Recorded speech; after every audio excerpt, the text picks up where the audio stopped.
Well, good morning, everyone. It's 10 o'clock, so we'll go ahead and call the September 14th, 2023 meeting of the Employee Retirement System to order.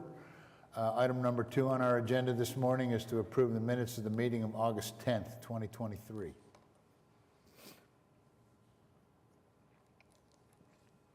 I have a motion and a second. Please record your vote.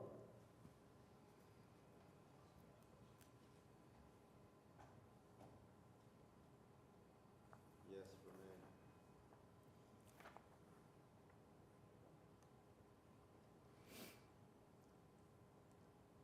Item is approved unanimously. Item number 3 is the consent docket. We have 3 items that we can take with one motion. I have a motion and a second. Please record your vote.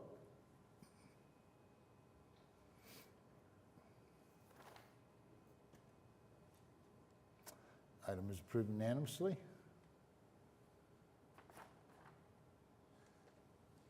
Item number 4 is to approve the claims docket. I have a motion and a second. Please record your vote.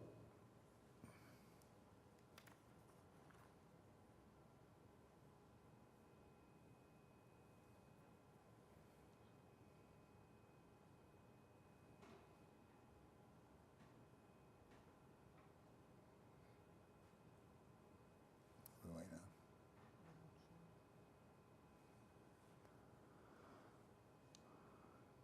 Item is approved. Item number 5 is to ratify approvals. We can take these with one motion. I have a motion and a second. Please record your vote.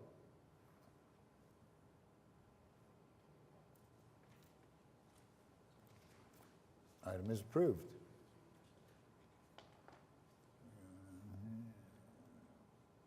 Item number 6 is to approve the following applications for service retirement. I have a motion and a second. Please record your vote.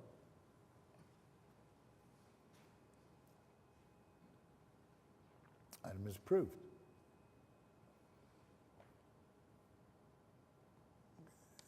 Item number 7 is to receive the report of death, authorize payment of $5,000 death benefit, and approve continuation of pension to spouse. I have a motion and a second. Please record your vote.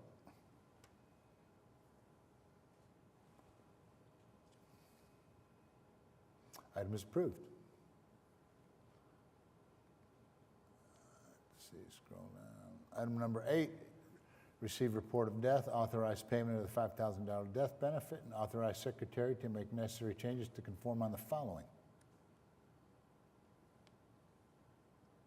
I have a motion and a second. Please record your vote.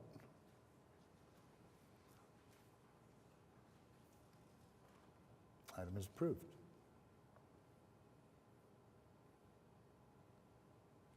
Trying to scroll down here.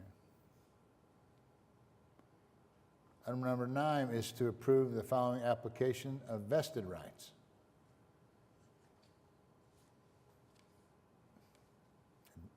I have a motion and a second. Please record your vote. Item is approved. Item number 10 is items for individual consideration. Item number 10A is receive a presentation from Sean Tryon or his representative concerning his application for a disability in the line of duty allowance as permitted under the disability allowance provisions of section 4106 of the Oklahoma City Municipal Code 2020 as amended. I do not see Mr. Tryon or a representative here. So that leads us to item A2, enter into executive session with the municipal counselor to discuss said application. Because public disclosure of certain health-related information will be discussed with the board would violate confidentiality requirements of the state and federal law and have confidential communications with legal counsel. So I need a motion to enter into executive session. I have a motion and a second. Please record your vote. Motion is approved. So we're going to For expediency's sake, let's finish up with the rest of the agenda, and then we will go into executive session at the end of the meeting. So let's move to item B, which is to approve the ERS pay plan retroactive to July 1st, 2023. Just a little information, the city council approved a cost of living adjustment for all the other city employees. Amy, what was the date on that?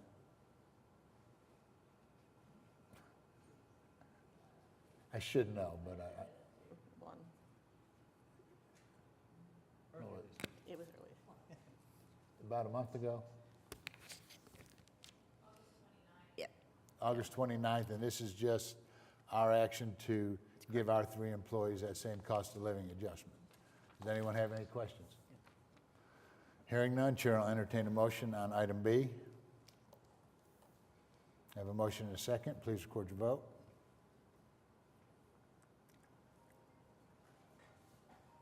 Item is approved. Item C is to approve a resolution recommending the City Council adopt an ordinance relating to personnel and retirement systems, amending, I'm not going to read the whole thing, folks, amending Section 40-61 of Article 3 of the Oklahoma City Municipal Code. This involves the folks at the zoo who are employees and who are part of the ERS, and some other information regarding the Secure 2.0 Act. I'll let Regina give us a brief presentation just so we all understand it.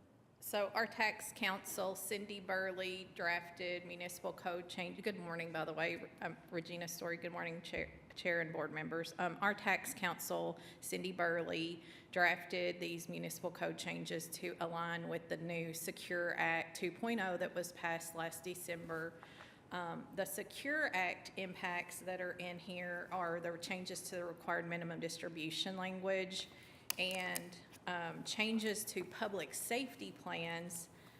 Public safety plans were required by the HELPS Act in 2006 to pay health insurance premiums directly from those plans. And in the recent Secure Act legislation, that requirement has been deleted. So I know we're not a public safety plan, and this does not impact us, but it is in this section of the code, this chapter. So everywhere that it appeared, she wanted to make sure it was correct and aligned with current legislation. But additionally, as Paul referenced, there, with the retirement of one of the chief officers at the zoo, we've been in discussions with them about clarifying the language regarding the zoo employees who may be eligible to withdraw from the pension and join the money purchase plan. Just due to recent restructuring that they've had, they just wanted that language cleaned up on that one piece. So we expect the ordinance itself to be introduced at City Council in coming weeks. There's not really a time limit, but we just know it will. We wanted to present it to the board first. But if you have any questions, I'm happy to try to field them or get with our tax counsel for further clarification. Does anyone have any questions for Regina on this? It's quite a bit of information, but really it's pretty simple when you break it down. So. Hearing none, Chair will entertain a motion on item C. I have a motion and a second. Please record your vote. Item is approved. Item number 11 is receive investment consultant report. Good morning, Jason. Good morning, everyone. Regina, pull up the report. So just a few comments this morning as we review the August performance report. Somewhat of a down month, as you'll see. Equity markets were down as we saw rates continue to go up. The 10-year Treasury yield is up 40 basis points on a quarter to date. And really what's happening is investors the expectations are more for a soft landing as opposed to a recession, which was the expectations earlier in the year, and we saw rates coming down, 10-year Treasury yields coming down, and that helped buoy growth stocks and equities. But the expectations more recently, as you'll see over here on the right, cooling jobs market, the quit rate, which is a statistic that measures how frequently people are quitting jobs, which is more an indication that the job market is hot. People are willing to quit and go find another job. We're seeing that was going up for quite some time, and now it's leveled off. And then the Fed wage tracker is also starting to cool, which are good indications on the fight against inflation. That said, headline CPI still was up, rose from 3% to 3.2%, although this was lower than expected. The other thing that continues to be not a challenge, but certainly it's hidden in these numbers as we talk about equities being up strong. It's really continues to be a pretty narrow rally, fueled by mega cap and large cap growth names, not just domestically, but globally. You'll see over on the left side of the upper left there, the index returns, the S&P, this is through the end of August, on a year-to-date basis, up 18.7%, whereas small cap, the Russell 2000, up 9%. It's more dramatic as we look through yesterday. On a year-to-date basis, the S&P is up 17.7%, and small cap is up 5.6%. So about a 12% differential between large and small. And really, even when we look within your large cap portfolio, and I've talked about this, we're implementing that through a combination of just a passive index fund and an Intech strategy, which is intending to mirror the index fairly closely, but taking on some deviation by overweighting the smaller cap names within the large cap index. That has been a headwind as the mega cap stocks have outperformed. Even greater dispersion if we look at between growth and value, and so this is really where mega cap, the largest capitalized stocks are the names that we're all hearing, the Magnificent Seven, NVIDIA, Apple, Amazon, Meta, or Facebook and Google. The large cap growth on a year-to-date basis is up almost 31%, whereas small cap value, kind of the opposite end of the spectrum domestically, is up a little bit under 2%. So about a 28% differential between large cap growth and small cap value, which is the largest dispersion in years. And that's creating some issues for active management as we look at portfolios, just as how managers are positioned. We think the last couple years we've seen a pretty wide change in not just sentiment, but direction of markets, from strong bounce back after COVID to really seeing equities fall off in 2022 as the Fed was aggressively raising interest rates to fight off inflation. We're value-led, and really it wasn't necessarily traditional value, it was energy and oil companies as the Russia invasion of Ukraine buoyed oil and energy companies in the first half of last year. To this year, the same bounce back again. So as we look at your portfolio, first at the asset allocation, you'll see we're pretty much in line with targets at the broad asset class. Your equity is right at 65%. Fixed income, about 2% underweight, but you have that cash component. We're holding about 3% in cash right now. And cash is earning a 5% yield, so it's actually, we're not being penalized for that. So we're willing to hold a little bit more for operating needs and for capital calls as needed. So effectively, you're at that 20%, and then a slight underweight to real assets. Within equity, it's a positive that we're overweight to large cap in a period where, I think we talked about this last month, as we look at your overall portfolio returns versus the policy index. The policy index is 28% S&P 500, and you don't have 28% allocated to large cap stocks. We have an 18% target. We're overweight because we're underweight to private equity. So that private equity component of 15% is also being measured against, partially against the S&P 500, and then the ACWI, which is a global equity index, also large cap dominated, and that's 10%. So 38% of the policy index is really large cap dominated equity indices. And as we look at your overall performance, we're lagging that because what we're doing is a little bit different, particularly the private equity over the last year, private equity valuations catching up to what happened in public markets last year. So we're seeing negative returns in private equity, and so that's been a headwind. So if you just flip to the next slide, you'll see there that the year-to-date return, while a good absolute return or a decent absolute return through 8 months, a little under 7% gross of fees, 6.6% net of fees. It's trailing that policy index, which again is much more dominated by larger cap names when we're using 28% S&P and 10% ACWI. And you can see the areas that are hurting. Large cap being overweight helps, but our large cap allocation is slightly underperforming, and that's that Intech component.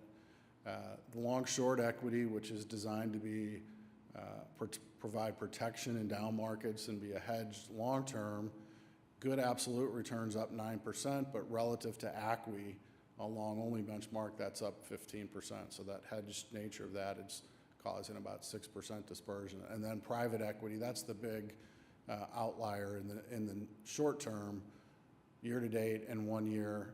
We know it's not going to track public markets, but relative to the policy index, we're comparing that short and long term to the S&P 500, and it's about a 12% deviation over the year-to-date period, and same over 1 year. As we look longer term, your private equity over 10 years has returned almost 16%, and that's net of fees, 15.8% relative to the S&P 500 over that 10-year period of 12.8. So that's really causing that short-term dispersion that sometimes gets lost in this. At this point, other than, I continue to bring this up, I think the Intech discussion we need to bring to a head, and I'd like to do that next month, some decisions around that. I think looking to potentially just move that to a pure passive approach would make some sense. We've had a couple meetings with Intech. Nothing's really changed with their strategy, although they have lost pretty significant assets. Their assets are down 75% from a peak. They're still at about $13 billion. In the third quarter or the second quarter of this year, they had a pretty big redemption. I think it's just fatigue over the mega cap names outperforming. But again, I'd like to bring that to a decision point next month, and we'll have some more data on that. With that, we're all set for the conference. All the speakers are set. I know Regina and staff have been working really hard. I saw they're in their office with all sorts of things for the goodie bags. Looking forward to seeing you all in Durant in 2 weeks. Any questions?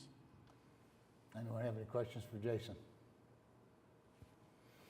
Hearing none, Chair will entertain a motion to accept the investment consultant report.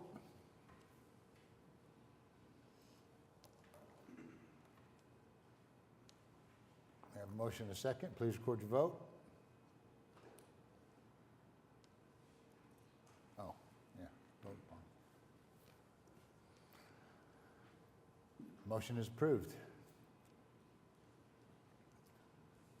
Okay, any comments from board, staff, and citizens? I'd like to welcome Bruce to the board, his first meeting. Mr. Bruce Davis. And let's go ahead and go to executive session to discuss that one item, and then we will return.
Okay, we are back from executive session, and we are on item A3, which is consider for approval or denial the application of disability into the line of duty of Sean Tryon.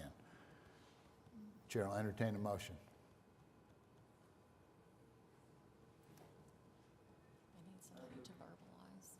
Somebody needs to make a motion as to whether to approve. And give me just a minute to enter the motions here.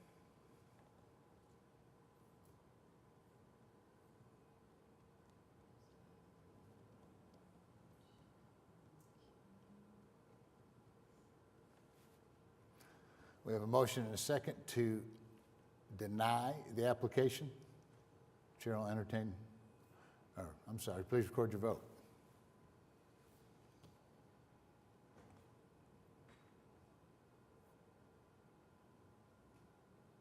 Motion is approved. Okay. With that, we don't have any comments from board staff and citizens, so we are adjourned at 10:33. Thank you, everyone.